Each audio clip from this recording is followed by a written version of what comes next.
La vie du bon lait dans mon ventre. Les moments de bonheur sont si précieux, si fugitifs.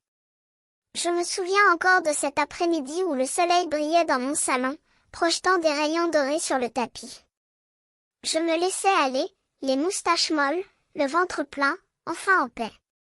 Mais, comme souvent, la douceur est suivie d'une tempête. Mon chat, cette petite boule de poils, m'avait pris en grippe. Elle ronronnait et me caressait, mais son manège me faisait perdre patience. Je me lassais de sa présence, de ses caresses insistantes. Je me disais que je devais la laisser tranquille, mais elle refusait de partir. Elle me suivait partout, se faufilant entre mes jambes, me grattant les jambes avec ses griffes délicates. Et puis, comme si cela ne suffisait pas, elle a commencé à avoir des crises de panique. Elle hurlait, se débattait, me faisant peur.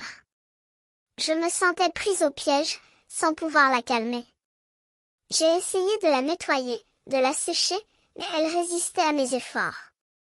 Je me sentais épuisée, prête à pleurer. Mais, comme souvent, la douleur est suivie de la lumière. Après avoir traversé cette tempête, je me suis rendu compte que la toilette de mon chat avait été un cauchemar, mais que ça avait été nécessaire.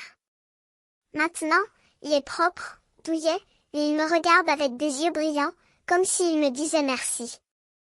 Je me souviens de mon père, qui me disait que la vie est comme cela.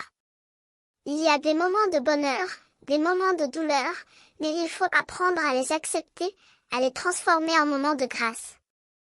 Je me sens reconnaissante de cette leçon, et je me promets de ne pas oublier que, même dans les moments les plus difficiles, il y a toujours de la beauté à trouver. Et maintenant, petite boule de poils, je te laisse tranquille. Je vais rentrer chez moi, et je vais me reposer, mais je te promets de te regarder avec des yeux nouveaux, de te voir comme un être précieux, et non comme un fardeau. Au revoir, petite boule de poils.